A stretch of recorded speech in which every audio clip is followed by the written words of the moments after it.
नमस्कार and welcome to curiously education. दोस्तों, मैं हूं प्रशांत मावानी। आज 2 अप्रैल 2022 है। आज हमारे टेबल के ऊपर है 4 इंटरेस्टिंग टॉपिक्स। इसमें सबसे पहला टॉपिक जो है ये टाइम्स ऑफ इंडिया का एक छोटा सा आर्टिकल है। You can see the image on your screen. बहुत ही कम लाइंस है लेकिन बहुत ही इंटरेस्टिंग है। इसका नाम है हैरेस्ड बाय 124A।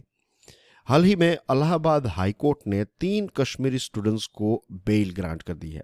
ये केस जो है ये इंडिया पाकिस्तान के बीच में जो T20 मैच था जो लास्ट अक्टूबर में खेला गया था, तो इस मैच के दौरान ये 3 कश्मीरी स्टूडेंट्स ने प्रो पाकिस्तानी स्लोगन्स दिए।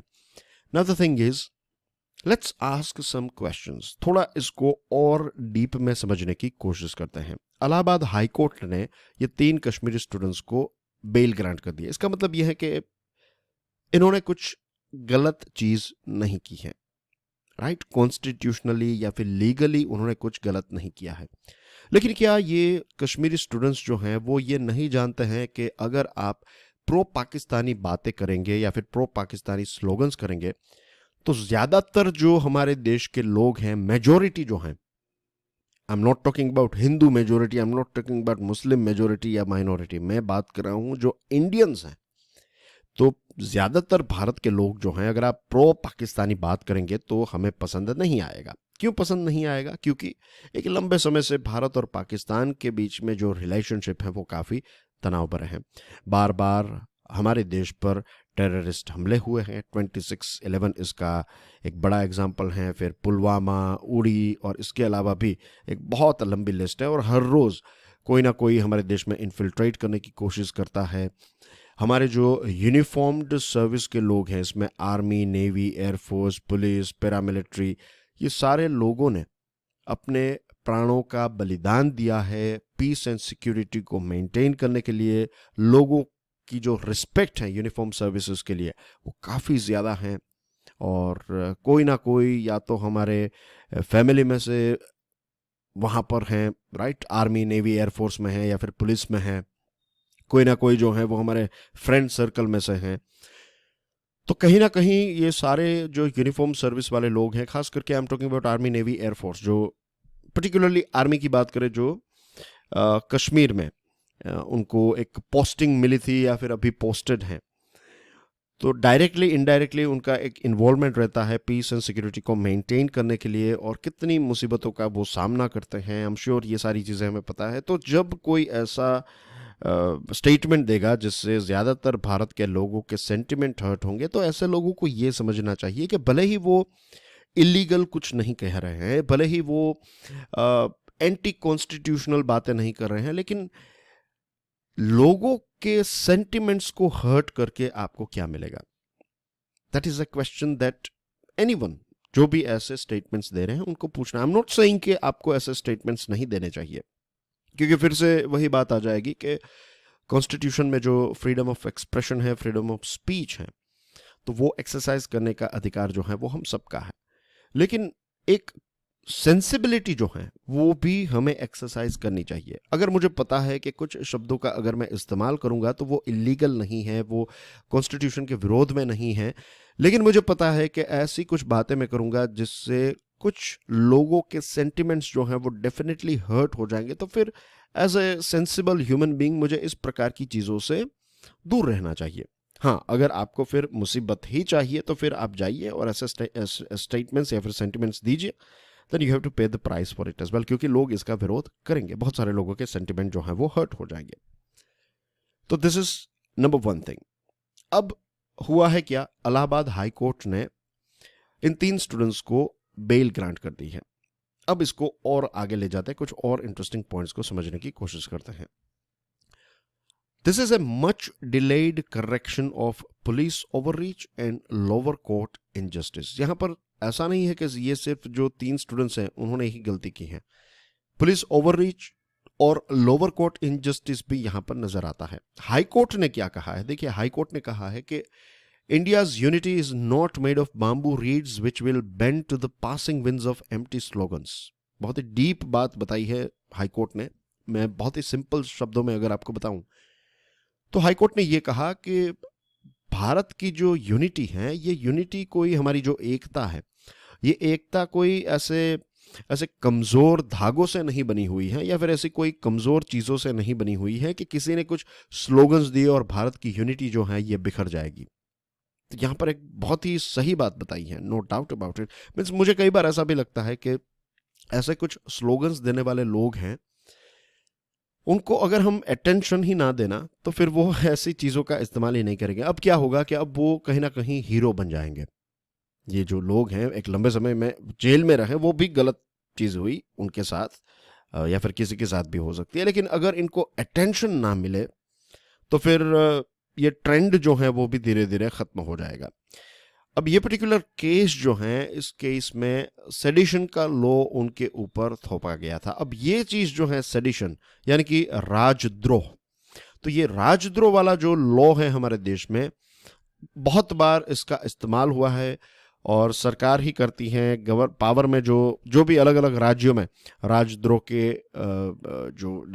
के केसेस हमें देखने को मिले हैं, जिनके ऊपर ये सेडिशन का लॉ अप्लाई किया गया है, सेडिशन की जो कलम है उस पर थोपी गई है कई लोगों पर, तो कई बार हमें देखने को मिला है कि उन्होंने सरकार के खिलाफ कुछ बातें बताई और फिर पुलिस ने उनको अरेस्ट कर लिया और सेडिशन का लॉ जो है वो उनके ऊपर अप्लाई कर दिया। अब सेडिशन का जो लॉ है वो किसका इन्वेंशन है? ये ब्रिटिश राज का इन्वेंशन है। और ब्रिटिश राज ये कहता था कि अगर आप कोई ऐसे शब्द का इस्तेमाल करते हैं या फिर आप कोई ऐसी एक्शन लेते हैं जिससे सरकार खतरे में आ जाए तो फिर आप पर राजद्रोह का लॉ जो है वो लग सकता है। अब ब्रिटिश राज इस प्रकार के लॉज को लेकर क्यों आई थी? क्योंकि उस समय पर ब्रिटिश राज जिस प्रकार से हमारे साथ बिहेव करती थी, हमारे देश के लोगों के साथ बिहेव करती थी, तो बहुत सारे लोग जो हैं वो विरोध करते थे इस प्रकार के जो उनके मिसचीव्स थे या फिर जिस प्रकार से हमको लूटा जाता था, गुलामी में रखा जाता था। तो ये सारी चीज़ों के विरोध जो हैं वो बहुत सारे लीडर्स ने किए हैं, बहुत सारे लोगों ने किए हैं। बहुत सारे ऐसे भी लोग हैं जिनके नाम हमें पता नहीं है, लेकिन लाखों करोड़ों में लोगों ने ब्रिटिश राज का विरोध किया है। तो इन सब लोगों को या फिर इनके मेन मेन लीडर्स जो हैं, ये आइडियाज़ जो हैं, उनको हमेशा हमेशा के लिए रोकने के लिए और उनको कंट्रोल में करने के लिए ब्रिटिश राज इस प्रकार का लॉ लेकर आया कि आप ब्रिटिश राज के खिलाफ कुछ कहेंगे, आपके कोई ऐसे शब्द होंगे, आपकी कोई ऐसी एक्शंस होगी तो फिर आपको जेल में डाला जाएगा। आपको ये मीन्स आपने सरकार के खिलाफ कुछ कहा है, आपने देश के खिलाफ कुछ कहा है, ऐसा मानकर फिर जेल में डाला जाएगा। तो ये एक बहुत ही ईजी चीज़ हो गई थी ब्रिटिश राज के लिए। तो हमारा जो पूरा फ्रीडम फाइटिंग का इतिहास है, ये इतिहास इसी बात पर है कि आप किसी की आवाज़ जो है, अगर कोई कोई गलत महसूस कर रहा है कुछ, या फिर सरकार कुछ गलत कर रही है, तो इसके खिलाफ अगर कोई आवाज़ उठाता है तो फिर आप उसको सेडिशन नहीं कह सकते। सुप्रीम कोर्ट ने इसकी ये जो सेडिशन लॉ है इसके स्कोप को काफ़ी नैरो कर दिया है। पहला ऐसा था कि आपने कुछ भी गलत कहा तो फिर आप पर सेडिशन लॉ जो है वो लगाया जाता था, लेकिन सुप्रीम कोर्ट ने कहा कि आपके अगर कुछ ऐसे शब्द हैं जिसकी वजह से अगर वायलेंस क्रिएट होता है या फिर अब लेट्स से भड़काऊ भाषण आपने दिया और उसके बाद दंगे फसाद हो गए या फिर लोग जो हैं वो वायलेंस पर उतर आए, तो हाँ डेफिनेटली आपने सरकार के खिलाफ या फिर आपने देश के खिलाफ कुछ गलत बात कही है। लेकिन अब वक्त आ चुका है, क्योंकि इसका बहुत ही मिस यूज भी होता है इस पर्टिकुलर सेडिशन लॉ का। बहुत सारे ऐसे केसेस जो हैं, मीन्स अगर डीप इसमें जाएं और फ्यूचर में अगर कोई ऐसे आर्टिकल्स आएंगे तो हम देखेंगे, लेकिन बहुत सारे अलग अलग राज्यों ने ये सेडिशन के लॉज जो हैं, और ज़्यादातर क्या होता है पता है, पॉलिटिकल मामलों में ही इसका इस्तेमाल हुआ है। और ख़ास करके रूलिंग पार्टी के खिलाफ अगर कोई उभरता हुआ नेता है या फिर अगर कोई उभरती हुई पार्टी है या फिर ओपोजिशन पार्टी के कुछ लोगों ने कुछ कह दिया तो फिर सेडिशन के लॉ जो हैं वो कई बार उनके ऊपर इम्प्लीमेंट किए गए हैं। तो इसका मिसयूज़ काफ़ी हुआ है, इसलिए इस पर्टिकुलर लॉ से डर लगता है।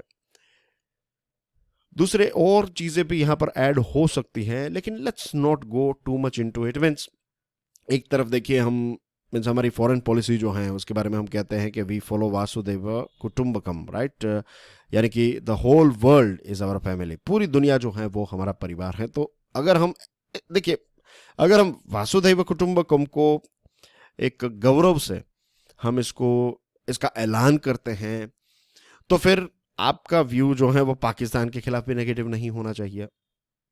सही बात है ना, सोचने वाली बात है। क्या वासुदैव कुटुंबकम यानी कि द होल वर्ल्ड, या फिर हमें ऐसा कह देना चाहिए the whole world except Pakistan is our family.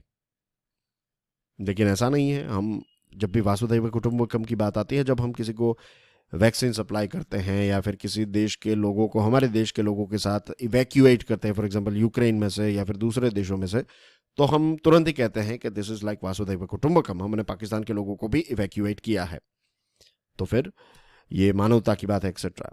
तो फिर ये भी कैपेसिटी हमारे अंदर होनी चाहिए कि अगर जस्ट मीन्स, देखिए अगर कोई एजेंडा नहीं है, वी नो जो शेड्स होते हैं वो तो हम सब पकड़ सकते हैं कि अगर कोई प्रो पाकिस्तान, अगर कोई कहेगा कि मुझे पाकिस्तान के क्रिकेटर्स जो भी हैं, मुझे नाम नहीं पता है, लेट्स से शाहिद अफरीदी या फिर शोएब अख्तर, जो पुराने हैं कुछ मुझे नाम पता है, तो अगर ये मुझे पसंद है, उनका स्पिन अच्छा है, उनकी फास्ट बॉलिंग अच्छी है वगैरह है, उनकी बैटिंग अच्छी है, जो भी है, तो वो क्रिकेट की बात करें, ये पर्टिकुलर चीज़ की बात करें तो दैट्स फाइन। लेकिन अगर हाँ मीन्स यहाँ पर क्लियरली पता चल जाता है कि वो क्रिकेट का एक फ़ैन है, उसको इस पर्टिकुलर क्रिकेटर का जो भी अंदाज है वो पसंद है। लेकिन अगर कोई ऐसी बात कर रहा है कि पाकिस्तान का एजेंडा और कश्मीर पाकिस्तान का होना चाहिए, इस प्रकार की बातें करेगा, तो भी आपको पता चल जाएगा। तो ऐसे शेड्स अगर हैं तो फिर ऐसे शेड्स को रोकने की, जो नेगेटिव शेड्स हैं, नेगेटिव इन द सेंस कि फिर आप प्योरली प्रो पाकिस्तान बात, when I say pro Pakistan I mean to say कि उनका जो एजेंडा है, जो नेगेटिव एजेंडा है कश्मीर को लेकर और भारत को लेकर, अगर उसको प्रमोट करने की बात हो रही है तो डेफिनेटली ऐसी बातों को तो हमें रोकना चाहिए, ऐसे एजेंडाज को रोकना चाहिए, क्योंकि हमारे देश की रक्षा करना जो है वो भी एक रिस्पॉन्सिबिलिटी बनती है हमारी। तो ऐसे लोगों को सपोर्ट डेफिनेटली नहीं मिलना चाहिए। लेकिन जनरल चीज़ों के ऊपर अगर कोई कहे कि मुझे पाकिस्तानी सिंगर्स पसंद हैं या फिर जो भी दूसरी उनकी वैरायटीज़ हैं, तो फिर ऐसी चीज़ भी नहीं होनी चाहिए कि हर क्षेत्र में मीन्स कोई भी अगर पाकिस्तान के साथ जुड़ी हुई बात हो और फिर उसको नफरत से भी देखा जाए, तो ये हमारे ये प्रिंसिपल को डायरेक्टली वायोलेट करती है या फिर एक आयरोनी पैदा करती है यहाँ पर। अब सुप्रीम कोर्ट को ये आर्टिकल का कहना यह है कि supreme court must also quicken the process of discarding the statute, के अब इस सेडिशन वाला लॉ जो है उसको हमें हटा देने की ज़रूरत है, क्योंकि इसका मिसयूज जो है वो काफ़ी ज़्यादा हुआ है। And I think this is the reason कि टाइम्स ऑफ इंडिया का ये एडिटोरियल कहता है कि इसको अब हटा देने की आवश्यकता है। दूसरी चीज़ देखिए, जस्टिस सिस्टम के खिलाफ भी एक बहुत बड़ा प्रश्न उठता है। अब ये कश्मीर वाला जो भी प्रो पाकिस्तानी बातें ये कश्मीरी स्टूडेंट्स ने बताई हैं या फिर 3 कश्मीरी लोगों ने बताई है, तो स्लोगनेयरिंग की, तो वो अब साइड में रखते हैं। अब देखिए कितना समय उनको जेल में रहना पड़ा, 5 महीनों तक उनको जेल में रहना पड़ा, उसके बाद उनको ये बेल मिली है। अनफॉर्चुनेटली जो आगरा बार एसोसिएशन है उनका बिहेवियर देखे, उन्होंने कहा कि ये जो लोग हैं इनको कोई लीगल असिस्टेंस नहीं प्रोवाइड करेगा। अब लॉ है, राइट, कोर्ट में कोई चीज़ जाएगी तो मीन्स आपको पता है कि दोनों पक्ष को जब तक हम नहीं सुनेंगे तब तक आप प्रॉपर डिसीजन कैसे ले पाएंगे। इसका मतलब यह है कि कहीं ना कहीं हम सबको पता है, और ख़ास करके लोग के साथ जुड़े हुए लोगों को तो पता है कि अगर आप एक बार लीगल प्रोसेस में फंस गए तो अपने आप में वो एक पनिशमेंट है। और दिस प्रूव्स दैट उनकी एक्शन जो है ये चीज़ को प्रूव करती है कि किसी ने उनको सपोर्ट नहीं किया, 5 महीनों तक एक छोटे से केस में उनको जेल में, छोटा हो बड़ा हो that's a different thing again, right. कोई भी केस जो है उसमें आपको इतना समय जेल में रहना पड़ता है, तो that is an unfortunate thing. और कोर्ट की प्रीमाइसिस में इन लोगों को असोल्ट भी किया गया है। तो जिन्होंने भी असोल्ट किया तो वो ये भी जानते थे कि कुछ नहीं होगा, राइट। हमसे मीन्स हमको कुछ नहीं होगा अगर हम कोर्ट प्रीमाइसिस में जाकर अगर किसी को असोल्ट करते हैं तो कुछ नहीं होगा। दूसरी चीज़ कि अगर आप कोर्ट में जाकर किसी को असोल्ट करते, कोर्ट के प्रीमाइसिस में असोल्ट करते, इसका मतलब ये है कि डायरेक्टली इनडायरेक्टली आप यही मानते हैं कि कोर्ट से कुछ नहीं होगा, हम जो चाहते हैं वो हम कर लेंगे, हमारे अंदर वो हिम्मत है, जुनून है, एक्सेट्रा। तो ये एक बहुत ही नेगेटिव शेड्स दिखाता है। अगर हम इसको डीपली एनालाइज करें, अलग अलग एंगल से देखें, देन वी रियलाइज कि ये चीज़ जो है वो काफ़ी डिस्टर्बिंग है। ये बहुत सारी हकीकत रिवील करती है हमारी सोसाइटी के बारे में और हमारी सिस्टम के बारे में। इलाहाबाद हाईकोर्ट ने यह भी कहा है कि अलग अलग राज्यों के स्टूडेंट्स जो हैं उनको होस्ट राज्यों को बहुत ही अच्छी तरीके से ट्रीट करना चाहिए और उनके कॉन्स्टिट्यूशनल राइट्स जो हैं उनको भी रिस्पेक्ट करना चाहिए। और ये चीज़ अच्छी बात इसमें यह है कि हाई कोर्ट्स ने या फिर इस पर्टिकुलर हाई कोर्ट ने एक और बार ये प्रूव कर दिया है कि जब हमारी सिविल लिबर्टीज़ की बात आए तो हमारी रक्षा करने के लिए अगर कोई है तो दैट इज़ हाई कोर्ट। सोचिएगा आप इसके बारे में, शायद आपको कुछ मेरे पॉइंट्स पसंद ना आए, that's totally fine, that's totally cool, right. आप अपने पॉइंट ऑफ व्यू से चीज़ों को देखिए, that's the most important thing. सारी चीज़ें मैं कहूँ या फिर कोई भी सर कहें, मैडम कहें, या फिर पेरेंट्स कहें, या फिर एल्डर्स कहें, पॉलिटिकल नेता कहें, वो सही है गलत हैं, वो उनके व्यूज़ हैं, वो मेरे व्यूज़ हैं। आप क्या सोचते हैं इसके बारे में, मीन्स क्या होना चाहिए, that is the most important thing. और this is the thing that you need to develop, जिसको कहते हैं क्रिटिकल एनालिसिस की स्किल। चीज़ों को अगर आप अलग अलग चीज़ों के साथ देखने की कोशिश करेंगे तो फिर आपका और अपना अपना व्यू जो है वो स्ट्रांग होता जाएगा। वो एक बहुत ही कोई रॉकेट साइंस नहीं है, इट्स ऑल अबाउट प्रैक्टिस। जितनी प्रैक्टिस करेंगे उतना आप इंप्रूव होते जाएंगे। सही गलत को छोड़िए, बस अभी तो एक्सरसाइज कीजिए, right. Just exercise, just keep on analysing things from various different angles. धीरे धीरे आपका दिमाग जो है वो सुपर फास्ट हो जाएगा इन सारी चीज़ों में।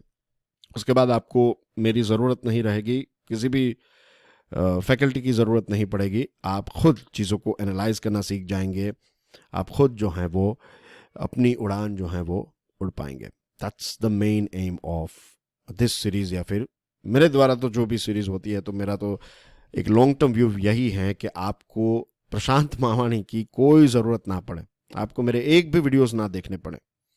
दैट्स द मेन गोल, क्योंकि आप खुद इंडिपेंडेंट हो जाए, इससे बड़ी तो और क्या बात हो सकती है। और आप इंडिपेंडेंट होगे तो आप कुछ और लोगों को इंडिपेंडेंट करेंगे, तो ये साइकिल जो है वो चलती रहेगी। That's the main M.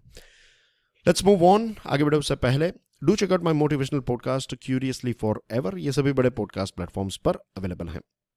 Kota and data, the Hindu का ये आर्टिकल है। सुप्रीम कोर्ट ने Tamil Nadu special reservation act of 2021 को कॉश कर दिया, यानी कि इसको हटा दिया है, रिजेक्ट कर दिया है, डिलीट करवा दिया है। इसका नाम है वेनियार कोटा लॉ, इसमें इनफॉर्मली इसको वेनियार कोटा लॉ कहा जाता है। और सुप्रीम कोर्ट ने इसको क्यों रिजेक्ट किया है? इसको इसलिए रिजेक्ट किया क्योंकि सुप्रीम कोर्ट ने कहा कि ये अपडेटेड क्वांटिफाइबल डेटा पर आधारित ये नियम या फिर ये लॉ जो है वो नहीं है। मीन्स अभी का जो लेटेस्ट डेटा होना चाहिए, उस डेटा के आधार पर अगर आप कोई लॉ लेकर आते हैं तो दैट्स ए गुड थिंग, लेकिन ये अपडेटेड डेटा नहीं है, इसलिए सुप्रीम कोर्ट ने इसको रिजेक्ट कर दिया है। अब ये एक्ट में क्या था? इस एक्ट में यह था कि जो 20% कोटा हैं, तो ये मोस्ट बैकवर्ड क्लासेस और डी नोटिफाइड कम्युनिटीज, डीएनसीज और एमबीसी में डिस्ट्रीब्यूट किया जाएगा, of course in education and public employment. अब इसमें क्या है कि जो 20% है उसमें से 10.5% वेनियार्स को, जिनको वेनिया कुलू क्षत्रिय कम्युनिटी कहते हैं, तो ये 10.5% या 20 में से 20.5% जो है ये वेनियार्स को, 7% जो है ये 25 एमबीसीज और 68 डीएनसीज को, और 2.5% जो है वो रिमाइनिंग 22 एमबीसीज में डिस्ट्रीब्यूट किया जाएगा। तो इट्स लाइक एक इंटरनल रिजर्वेशन के रिजर्वेशन के अंदर भी फिर आपने कुछ ऐसे ब्रैकेट्स बना दिए हैं। रिजर्वेशन के अंदर भी आपने एक प्रकार का रिजर्वेशन जो है वो फिक्स कर दिया है। अब अगर आप ऐसा करना चाहते हैं that's fine, but the most important thing is कि डेटा जो है ये कंटेम्प्ररी डेटा हो, ये लेटेस्ट डेटा हो। अगर आप पुराने डेटा का इस्तेमाल करके एजम्पशंस से चलेंगे तो फिर वो प्रॉपर डिस्ट्रीब्यूशन नहीं होगा। The court also pointed out that no analysis has been made of the relative backwardness and representation of other communities in MBCs and DNCs। क्या आपने किसी प्रकार का एनालिसिस नहीं किया, किसी प्रकार का प्रॉपर डेटा नहीं निकाला और आपने ऐसा रिजर्वेशन दे दिया? This is not good. और क्या सिर्फ हमें कास्ट मीन्स एक कास्ट बेस्ड सेंसस किया जाए तो पता चलेगा कि एम्प्लॉयमेंट और पब्लिक एम्प्लॉयमेंट और पब्लिक एजुकेशन में कौन सी कम्युनिटी के कितने लोग हैं? तो ये अगर नहीं होगा, मीन्स डेटा के बिना आप कैसे डिसीजन ले पाएंगे? इंफॉर्मेशन के बिना आपको नॉलेज कैसे मिलेगी? और क्या सिर्फ कास्ट के आधार पर ही ऐसा किया जा सकता है? सोशियो इकोनॉमिक इंडिकेटर्स को भी हम इसमें ऐड कर सकते हैं। तो ये चीज़ें करनी चाहिए तमिलनाडु की सरकार को। इसी के साथ तमिलनाडु की जो पॉलिटिकल पार्टीज हैं वो क्रीमी लेयर को इम्प्लीमेंट करना नहीं देना चाहती। मीन्स द थिंग इज कि देखिए, अब creamy layer, we know what is creamy layer, right? कि अगर आपको लेट्स से आपके पेरेंट्स जो हैं उनको रिजर्वेशन मिला, they are doing very good now. अगर आपकी एक लेवल से अच्छी इनकम है, एजुकेशन लेवल ऐसा है, तो फिर आप अगर क्रीमी लेयर में आ जाते हैं तो क्रीमी लेयर को वो बेनिफिट्स नहीं मिलते हैं। लेकिन आप यहाँ पर क्रीमी लेयर के रूल्स को रिजर्वेशन में इम्प्लीमेंट करना नहीं दे रहे हैं, तो इसका मतलब यह है कि जिन लोगों को ऑलरेडी अब एडवांटेज मिल चुका है वो अपनी ही कम्युनिटी के लोग जो हैं उनके साथ कॉम्पीट करेंगे। तो फिर जो दूसरे जिनको रिजर्वेशन का जो मेन जो हेतु है या फिर उसका जो मेन एम है वो एम ही नहीं रहेगा, क्योंकि क्रिमिनल के जो लोग हैं उनको मीन्स ऑलरेडी एडवांटेज जिनको मिल रहा है वो पूरा एडवांटेज लेकर चले जाएंगे। तो they need to think about it कि अगर आप ऐसी मीन्स अगर आप प्रॉपरली लोगों को मीन्स जेन्यूनली मदद करना चाहते हैं तो फिर क्रीमी लेयर को आप इम्प्लीमेंट क्यों नहीं करने दे रहे हैं। तो this are the things that they need to sort it out. और कई बार ऐसा भी होता है कि पॉलिटिकल पार्टीज जो हैं वो लोगों को अट्रैक्ट करने के लिए या फिर उनको पता ही रहता है कि ऐसा कुछ लॉज जो हैं वो फिर ये हाई कोर्ट या फिर सुप्रीम कोर्ट के द्वारा रिजेक्ट किए जाएंगे, लेकिन फिर भी ऐसे कुछ लॉज को इंट्रोड्यूस किया जाता है और फिर कहा जाता है कि देखिए हमने तो कोशिश की थी, कोर्ट ने इसको मना कर दिया। तो political parties are very smart. Moving on, unmasking. Indian express का एक छोटा सा येट इंपॉर्टेंट आर्टिकल है। ये भी ऐसा आर्टिकल है जिससे हमें ही प्रश्न पूछना पड़ेगा कि what is right for us.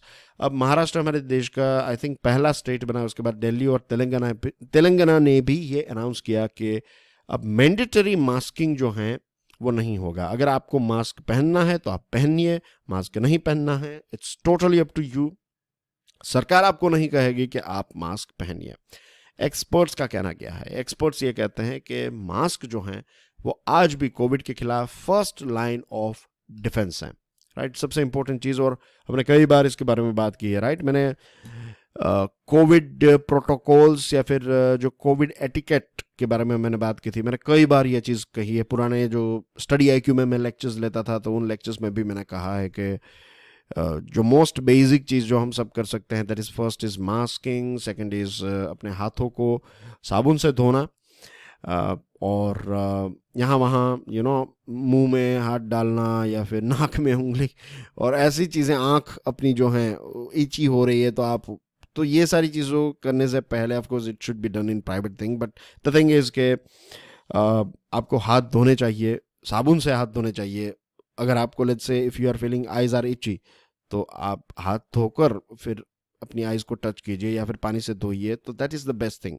अब हर जगह पर लेट्स से ऐसा पॉसिबल नहीं है तो आप सैनिटाइज़र, एटलीस्ट सैनिटाइज़र का इस्तेमाल कीजिए, अपने हाथ को सैनिटाइज कर लीजिए। उसके बाद you can touch your mouth, nose और आइज और ईयर्स में भी। हैंडशेक और ये सारी चीज़ों से हो सके उतना दूर रहना, ये सारी चीज़ें जो हैं वो कुछ हम फॉलो कर सकते हैं। This are some basic things. अब रही बात मास्क की, तो बहुत सारे लोगों के लिए मास्क जो है दैट्स मीन्स अब उनको पसंद आ चुका है मास्क। मैं बहुत कम लोगों की बात यहाँ पर कर रहा हूँ, राइट। ज़्यादातर लोग जो है मीन्स आप खुद देखिए, इसमें एडिटोरियल आर्टिकल पढ़ने की कोई ज़रूरत नहीं है। विजुअल एविडेंस देखिए, इर्द गिर्द देखिए कितने लोग जेन्यूनली मास्क पहनते हैं, राइट। और जब आप लॉ मीन्स देखिए, कुछ लोग जो हैं वो हेल्थ के पॉइंट ऑफ व्यू से मास्क पहनेंगे, मीन्स वो थोड़े कॉन्शियस है, उसमें कोई गलत बात नहीं है, तो वो मास्क पहनेंगे। You will be surprise to know this fact, बहुत सारी जो महिलाएं हैं तो they prefer to wear a mask. अब मास्क की वजह से लिपस्टिक्स और दूसरे ऐसे जो प्रोडक्ट्स हैं उनका सेल, मेकअप का प्रोडक्ट जो है उनका सेल जो है वो नियरली हाफ हो चुका। पता है क्यों? क्योंकि अब लिपस्टिक या फिर थोड़ा बहुत तैयार होने की ज़रूरत नहीं है, आप मास्क पहन लीजिए। अगर क्विकली कहीं पर जाना है, राइट, तो आप मास्क पहनकर चले जाइए। Mask means it will be means okay, means कोई ऐसा नहीं पूछेगा कि आपकी लिपस्टिक कहाँ है, क्योंकि आपने मास्क पहना हुआ है। तो ये सारे प्रोडक्ट्स का सेल जो है वो कम हो गया, तो बहुत सारी महिलाओं को ये ईजी लगता है। Means this is a very means बहुत कम ऐसे महिलाएं होंगी, but this is a thing as well कि अगर आप पहनना चाहें तो ऐसे भी पहन। कई लोग जो हैं वो मास्क पहनते हैं, उनको थोड़ा बहुत कंफर्टेबल लगता है, मीन्स कि आपको एक्सप्रेशन देने की ज़रूरत नहीं है। थोड़ा कुछ शाई ऐसे लोग होते हैं तो वो मास्क पहनते हैं, तो ऐसे भी केसेस हैं। अब हमारे देश में द थिंग इज़ कि बहुत सारे लोग मास्क इसलिए भी पहनते हैं क्योंकि उनको पता है कि पुलिस वाले अगर आपको पकड़ेंगे तो 100 रुपये, 500 रुपये, 1000 रुपये का जो भी अलग अलग राज्यों में फ़ाइन है वो आपके ऊपर लगाया जाएगा। तो लोग जो हैं वो मास्क क्या करते हैं, मास्क को यहाँ पर गले में पहनते हैं, राइट। गले में या फिर फिर गले के थोड़े ऊपर पहनेंगे और जो दाढ़ी होती है वहाँ पर पहन के रखेंगे, और फिर जैसे ही पुलिस वालों को देखेंगे तो मास्क थोड़ा ऊपर कर देंगे, और जैसे ही वहाँ से वो पर्टिकुलर क्रॉस रोड से पास हुए तो फिर से मास्क जो है वो उनको हटा दिया। तो ऐसा मीन्स अब अगर नहीं पहनना है उनको तो छोड़ दीजिए, लेट देम। मीन्स अब इंजेक्शंस ले चुके हैं हम, राइट, ये डोज ले चुके हैं, तो अब लोगों पर छोड़ दीजिए, उनके इंडिपेंडेंट जजमेंट पर छोड़ दीजिए, उनको छोटी छोटी चीज़ें बताने की ज़रूरत नहीं है। तो फाइन्स जो हैं वो नहीं होने चाहिए। हाँ, अगर सरकार चाहती है कि लोग मास्क पहने तो अवेयरनेस कैंपेन्स कीजिए आप, फिर फाइन्स मत लगाइए, पेनल्टी जो है वो मत लगाइए। हाँ, अगर भगवान ना करे लेट्स से फोर्थ वेव जैसी कोई चीज़ हो तो उस टाइम पर आप फिर से चाहे तो मैंडेटरी बना सकते हैं कि मास्क पहनना होगा आपको, लेकिन अभी कुछ ऐसा नहीं है, तो फिर let people decide what is good for them. और एक और चीज़ है, हमारे देश में अगर मास्क पहनते हैं तो एक बेनिफिट जो है वो ये है कि एज वी ऑल नो कि दुनिया के सबसे ज़्यादा पोल्यूटेड सिटी जो है वो हमारे देश में है। तो मास्क से अगर खास करके आप मोटरसाइकिल से ट्रैवल कर रहे हैं या फिर टू व्हीलर से ट्रैवल कर रहे हैं तो इट इज़ बेटर कि आप मास्क पहने, क्योंकि एटलीस्ट जो पॉल्यूशन है ट्रैफिक सिग्नल्स पर या फिर इन जनरल जो सिटी में पॉल्यूशन है उससे थोड़ा बहुत आपको प्रोटेक्शन मिल जाएगा। वो पार्टिकल्स जो हैं वो आपकी लंग या फिर बॉडी सिस्टम में एंटर नहीं होंगे अगर आपने मास्क पहनना है तो थोड़ा बहुत प्रोटेक्शन मिल जाएगा। लेकिन अगेन इट इज़ पीपल्स, लोगों की इंडिविजुअल चॉइस है, उनको पहनना है तो पहने, लेकिन फाइन और ये चीज़ें थोपनी नहीं चाहिए, अभी वो ज़रूरत नहीं है। Moving on, corner Delhi on Ukraine, Indian express का ये आर्टिकल है। अब देखिए, यूएसए के जो डेप्यूटी नेशनल सिक्योरिटी एडवाइजर हैं दलीप सिंह और ब्रिटिश फॉरेन सेक्रेटरी हैं लिज ट्रूस, अब ये दोनों देशों ने, मैं देशों की ही बात करूंगा क्योंकि यहाँ पर ये यूएसए और यूके के ऑफिशियल्स जो हैं, इंपॉर्टेंट गवर्नमेंट के ऑर्गन्स जो हैं, उन्होंने क्या कहा है, उन्होंने एक ऐसे स्टेटमेंट्स दिए हैं कि यूक्रेन पर दिल्ली की पोजीशन जो है ये उनको शायद पसंद नहीं आ रही है। उन्होंने क्या कहा, जो सिंह हैं उन्होंने ये कहा कि अगर कोई देश जो है वो सैंक्शंस को फॉलो नहीं करेगा, रशिया के खिलाफ जो सैंक्शंस लगाए हैं, तो उसका एक कॉन्सिक्वेंस होगा, मीन्स आपको कॉन्सिक्वेंसेस फेस करने पड़ेंगे, आपको इसका एक कर्ज उठाना पड़ेगा आपको, इसको मीन्स हम आपको ऐसा ही नहीं छोड़ देंगे, कहीं ना कहीं वो इनडायरेक्टली एक धमकी देने की कोशिश करें। जो ट्रूस है उन्होंने ये कहा कि देखिए, हमारा मॉरल स्टैंडिंग है यूके का कि हम रशिया से एनर्जी सप्लाई जो है वो कम कर देंगे और हम यूक्रेन के लोगों के साथ खड़े हुए हैं। इनफैक्ट जब मॉस्को ने यूक्रेन पर हमला बोल दिया उसके बाद यूके ने जो रशिया से ऑयल एंड गैस मंगवाता था ये परचेज को इनफैक्ट कुछ समय के लिए इंक्रीज किया है। अब देखिए वो कहते क्या है और करते क्या है, और वो जो करे और कहें वो ठीक है, दूसरे देशों पर इस प्रकार की चीजें कहना जो है वो कहाँ तक सही है। और कहीं ना कहीं ये दोनों देश जो हैं वो जीरो सम अप्रोच का मतलब ये होता है कि या तो आप मेरे साथ रहें या फिर आप मेरे खिलाफ हैं। आप अगर कहेंगे कि मैं आपके साथ नहीं हूं, इसका मतलब मैं यही मानकर चलूंगा कि तुम मेरे खिलाफ हो, ऐसा थोड़ी होता है। कोई आपके साथ होगा, कोई आपके साथ नहीं होगा, या फिर कोई न्यूट्रल भी हो सकता है कि आपके साथ भी नहीं है और आपके खिलाफ भी नहीं है, न्यूट्रल है। तो ये न्यूट्रलिटी जो है ये इन देशों को शायद हजम नहीं हो रही है।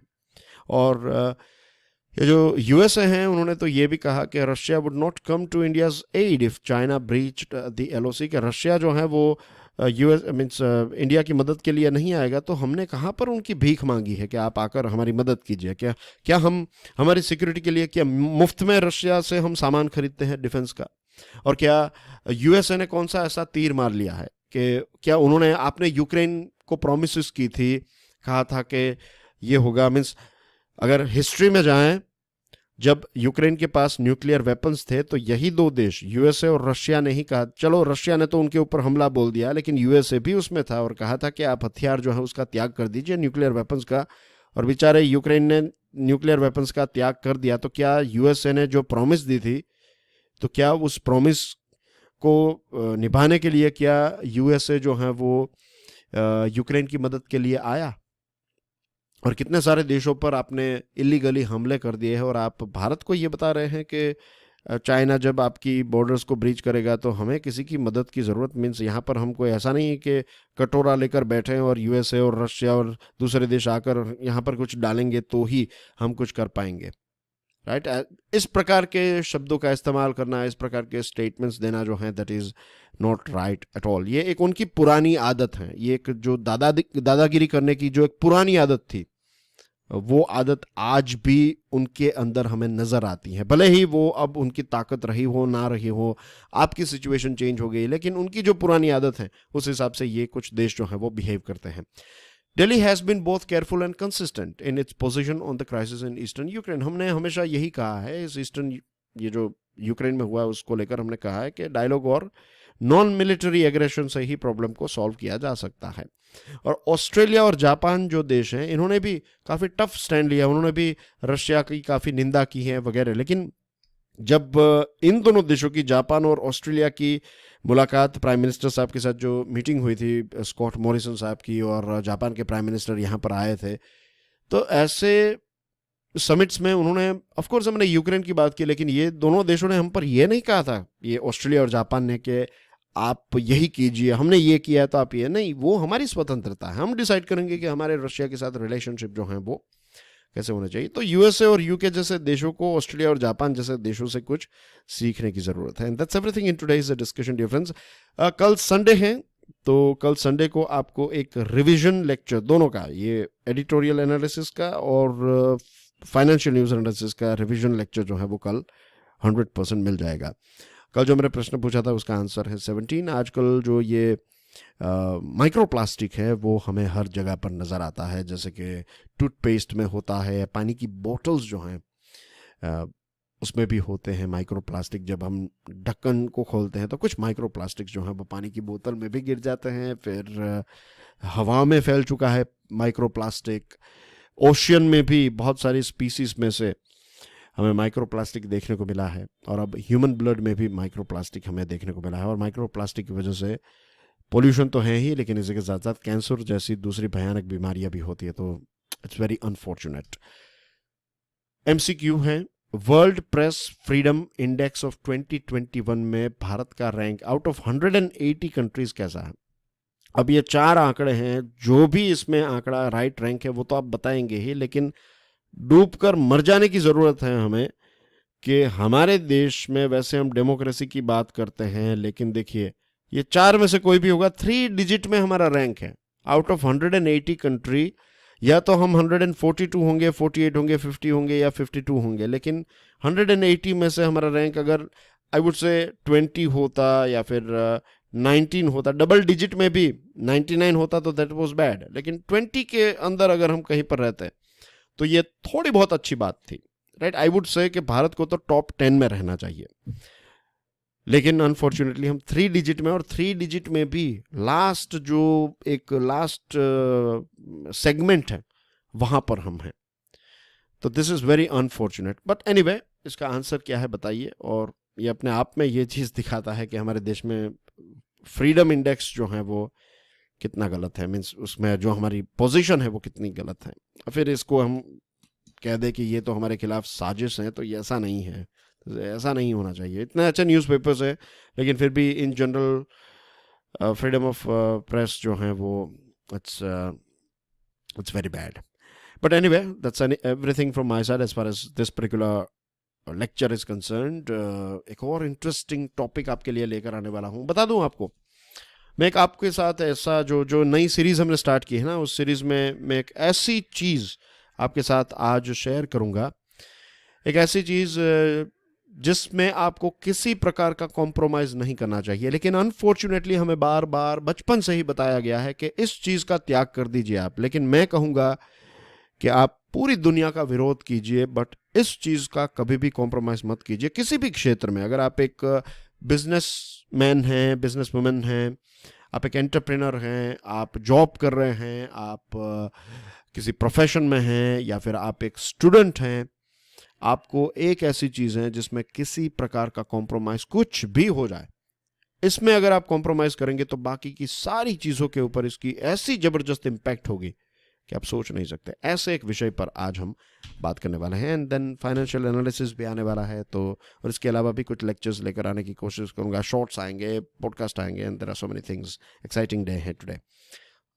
I'll see you soon. Stay curious. जय हिंद.